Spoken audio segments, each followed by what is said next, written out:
Guild Wars 2, and I decided to make this video because I haven't really uploaded anything decent in a while, and it's probably going to be a while before I actually find a game that I feel like uploading. So the point of this is just to be my thoughts on the game, and if I think people should get it, is it good, that sort of thing. Kinda like a mini review, but not really. And for some reason my speakers are on everywhere. Okay, and I can just waste some time because this is a 20-minute video and I'm not going to explain everything because I haven't really even explained everything. I mean, played everything. So, obviously Guild Wars 2 is a relatively new game. It's been heard of for a while, it was in beta forever, and early pre-orders got early access to it. Although right now I think that they even stopped the digital sales because so many people were buying it and trying to play. And they said that they were going to try to avoid what happened to Diablo 3, which was error whatever the heck it was. And I haven't had any login issues with Guild Wars 2 so far, but I did have an issue with the stupid email verification, and that's apparently a known issue. But other than that, I've been able to log in, I've been able to play, and I've gotten somewhat far. I have like 4% of the map, which this is the map. I have 4% of it discovered, and there's an achievement to get all of it discovered. So that's probably gonna take a while, and it's really ridiculous how huge this game is, especially for just $60 and with no subscription fees. And I think that really is probably the only reason I bought this was because of no subscription fees, and just as a game player, I really like MMOs because they're huge. They last hours and hours, you get to talk to tons of different people from many different places, and it's really fun to play in almost a completely new world set in maybe our universe or a new universe. And games like, I don't know, Call of Duty, those are fun too, but for $60 they don't last half as long as these do. This game is definitely different from other ones because, well, you'd mainly what am I saying? You'd mainly have to play it to figure out why. And in the first game, it's pretty easy to explain for Guild Wars 1 just because the instances that they had were set to you. So if you went into the main world, you could invite anyone you wanted, and anything you saw was what you saw. It was your own mini world. Unlike in most MMOs where you have to compete for everything with everybody. And Guild Wars 2 is definitely a little bit more competitive, but it really isn't a problem, because as far as I know, any drops that you get from monsters are your own, they're not anyone else's. The resources you see, those are also your own, someone else can't take them. I don't think, at least. I've never had anyone else take them, even when I have like 6 people mining the same copper that I found.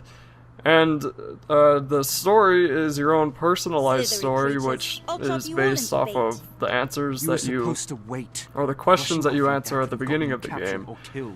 What were you thinking? And then you will have a completely customized, in a way, storyline to you, to what you chose, and it really is interesting. For mine, I chose going after the Green Knight just because I like the King Arthur stories. And that was pretty cool, except I killed the Green Knight pretty early on, so that wasn't very expansive whatsoever, and I really have no idea what's happening now. I'm rescuing some people.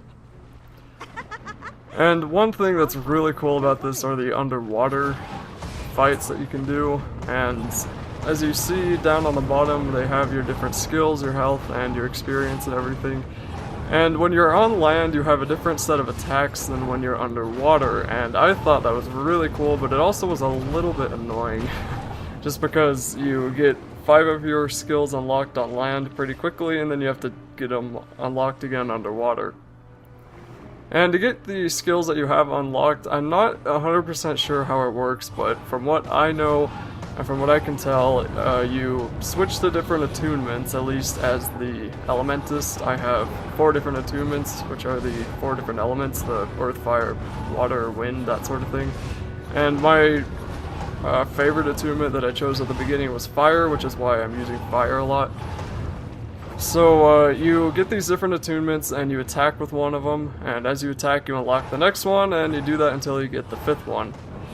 And you can do that with the other ones, which I haven't actually unlocked all 5 for land or water, or the different weapons, because you get a different set of skills, whether you have a 2-hand weapon or a 1-hand weapon, your main hand weapon, maybe even different armor that you're wearing. I'm not really sure how expansive it goes, or how many spells that you can get. But definitely as the Elementus, which is the only class or profession I've played as, because that was the one that I played as in the first Guild Wars, and I loved all the nuking you could do, and, you know, only people who have played MMOs know what that means. Basically, it's just doing a lot of damage at once, and being incredibly weak when it comes to taking any hits. But anyway, what was I talking about? Yeah, the skills are pretty cool. I mean, not the skills, well, I guess they are skills, your abilities. Those are pretty cool. They look really good. And they don't feel overpowered, they don't feel too weak, but that really depends on your level and the armor and the people that you're fighting, of course.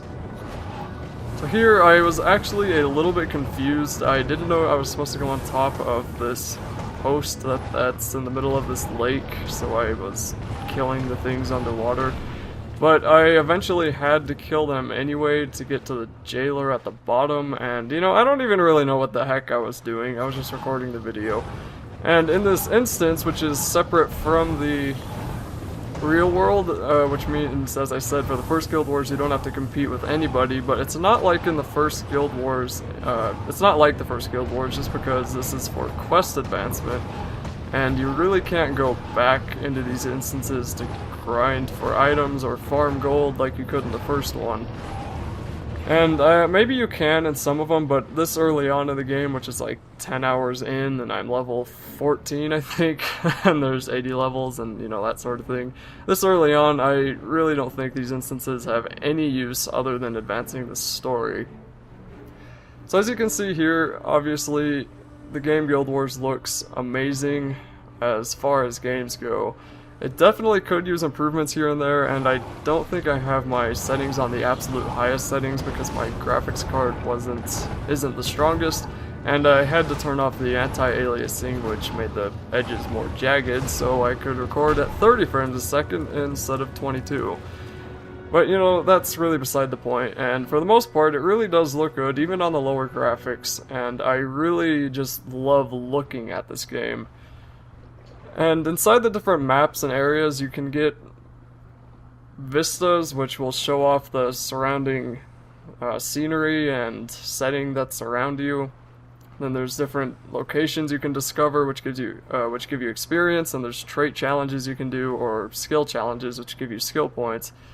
And then all these other things that really are, they make you want to explore the world around you, and that's more of something that you would have to play and figure out for yourself, because it's kind of hard to explain. But it's like if you've ever played Assassin's Creed, you see on the mini-map, if you go over there, you can look at the tower and unlock all the area around you. It's kind of like that. It makes you want to go to the top of the tower, jump off, look at it, jump into the haystack next to 1,000 chickens, and then go look for the hidden areas or the special or whoever you can kill. But, you know, it's obviously different in Guild Wars because it's an MMO and not whatever the heck Assassin's Creed is. The sound is pretty good and the music is pretty good, although for most MMOs it's usually a big hectic mess of what the heck is going on, and especially for the sound. So I don't really pay too much attention to the sound. A lot of the time I have my own music playing because I think everybody almost always has their own music playing when it comes to MMOs. And the challenge in this game is okay so far. The levels definitely depend how easy or how hard or even how impossible it will be. Something that kind of annoys me is that you will have a tough time fighting people one level ahead of you.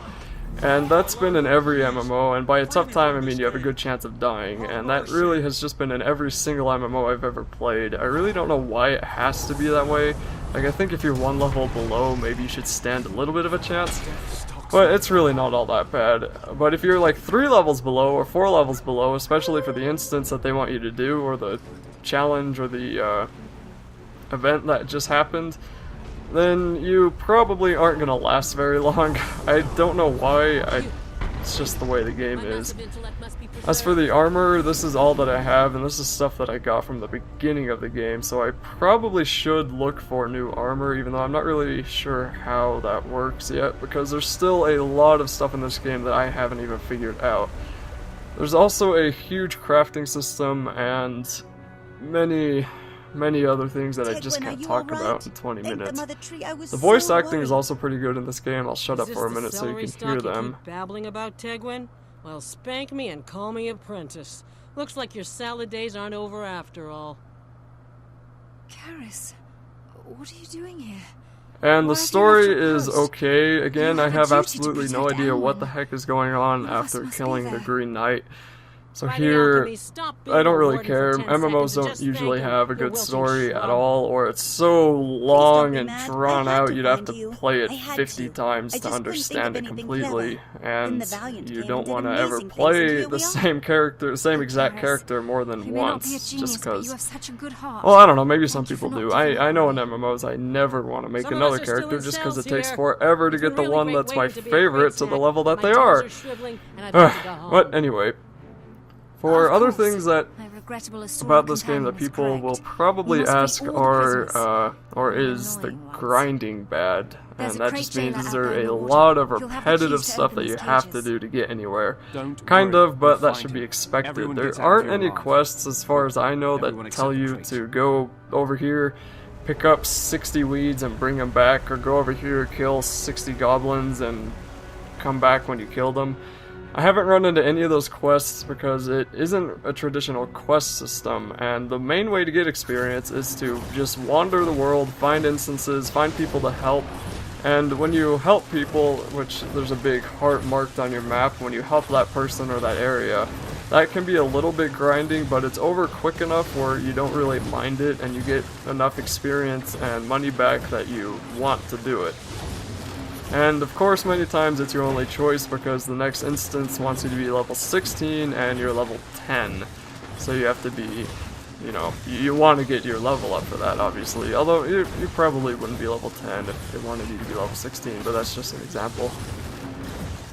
For the combat, it's actually pretty engaging. As you can see here, it's you click once on number 1 for your skill or your attack, and then that'll auto-cast, and then you have to use your other ones, and it is pretty interesting trying to figure out the best combinations to use the other ones, and you'll of course be looking at what it is you're using 18 times, because you have to remember what the heck it does, and, you know, maybe not 18, but you have to remind yourself from time to time. For healing, you get one signet spell, which is right now is to the right of my health orb, health circle thing, and you can get upgrades for that as you level up or get a new one. And of course there's a different one from when you're underwater and one for when you're above water. And I don't know if there's any attacks, like I don't know if you can fly somewhere and you get a whole new set of attacks, or if it's just above water, underwater. As I said, I have only explored 4% of this map, and I have maybe 8 hours into this game already, which is more than Call of Duty Modern Warfare 3. Yeah, anyway, I won't bring that up. And it's just a massive game, so it's really something that you would have to play, and of course you'd want to decide before you buy it if you want to play it, because it definitely has a learning curve, especially if you've never played an MMO before. And that's pretty much everything I can think of. Quests are a lot of fun, which I'm doing right now, or an instance. It's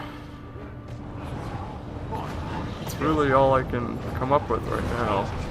I think for $60, and eventually for sure this will drop, especially as they come out with expansions, if they come out with expansions. For that price, it's very good, way worth it. I'll give you a lot more replay value than a lot of other games would. And I really think that anyone who wants a long-lasting, tons of fun, good-looking game, they should definitely buy this one.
May the sun bless you. I am free.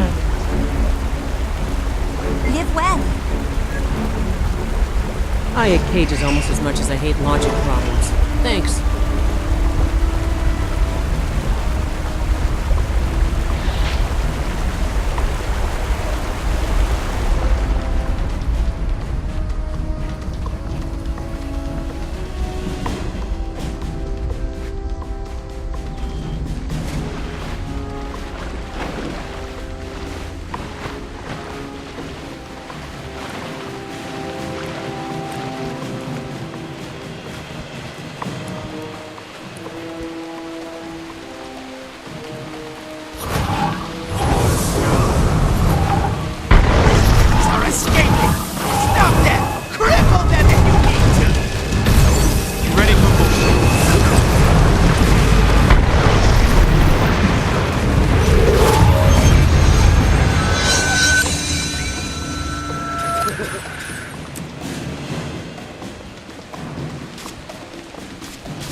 I'm so glad you're safe, Tegwin. I was lost without you. I mean, I knew how to find North, but still lost. I'm very proud of you. You kept the beach clear and you rescued me. Valiant, how did you happen to be in Anwen? Trahearne sent me. He hadn't heard from you since the letter you wrote during the storm, where you mentioned an Orion artifact. My mentor. I'm fortunate he was able to send you. He's taught me so much about defeating the creatures of Awe. I wanted to get the artifact and send it to him for his research.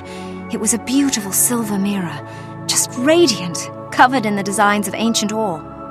I saw it from my window during the storm, but the rains were too heavy to go out.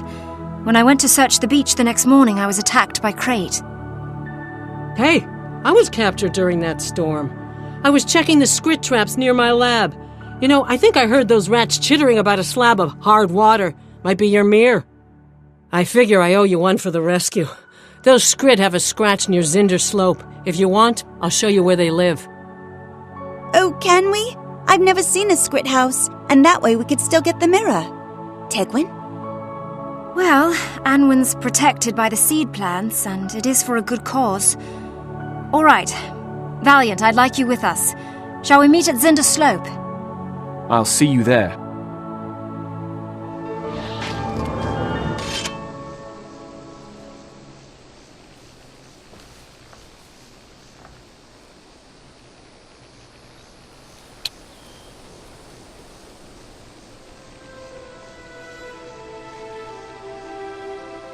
A world of possibilities awaits.